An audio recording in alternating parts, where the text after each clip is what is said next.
Demak, gapning ikkinchi asosiy bo'laklaridan bittasi bu ega hisoblanadi. Egani topish uchun biz nima qilishimiz kerak? Ega har doim gapda kesimga qarab turib aniqlanadi. Ya'niki biz gapni kesimini topganimizdan so'ng uni egasini topish bizga hech qanday muammo tug'dirmaydi. Sababi egani topish uchun biz har doim kesim topganimizdan keyin qayer yoki nima yoki kim so'roqlarini beramiz.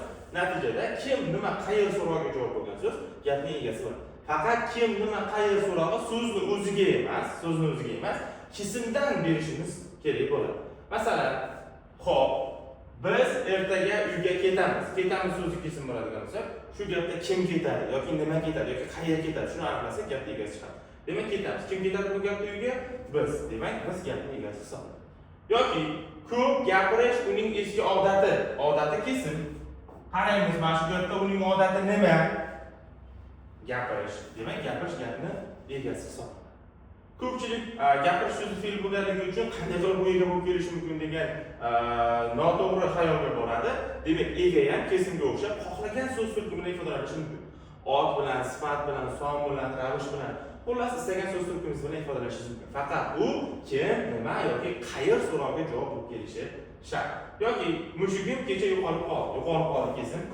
Kim yo'qolib qoldi gapda? Nima yo'qolib qoldi yoki qayer yo'qolib qolganligini topsak, ega kelib chiqadi. Nima yo'qolib qoldi? Mushuk yo'qolib qoldi. Mushugim ega bo'ldi.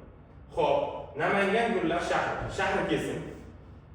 Kim gullar shahri? Nima gullar shahri? Qayer gullar shahri? Namangan. Namangan gapni egasi hisoblanadi. Gapda ega har doim mavjud bo'lmaydi. Egasiz gaplar ham bo'lishi mumkin. Shuning uchun kesimga qaraymiz.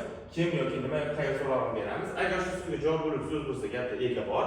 Agar bo'lmasa, ega yo'q. Masalan, kecha kitob o'qidim degan gapni yozadigan bo'lsak, juda ko'pchilik o'qidimni kesim chizadi va so'zni o'ziga, ya'ni kitob so'ziga nima deb so'rab berib qo'yadi. Natijada buni ega deb o'ylaydi. Yo'q, bu kitobni o'qidim, aslida bu to'ldiruvchi bo'ladi. Kim o'qidi kitobni? Kesimga qarab so'rab beradigan bo'lsak, men o'qidim, lekin gapda men yo'qligi uchun bu yerda ega yo'q deymiz. Har doim ega bo'lishi majburiy emas. Ona tili va adabiyot fanini tez va oson o'rganmoqchi bo'lsangiz, kanalimizga obuna bo'lib qo'ying hamda videoni do'stlaringizga ulashing.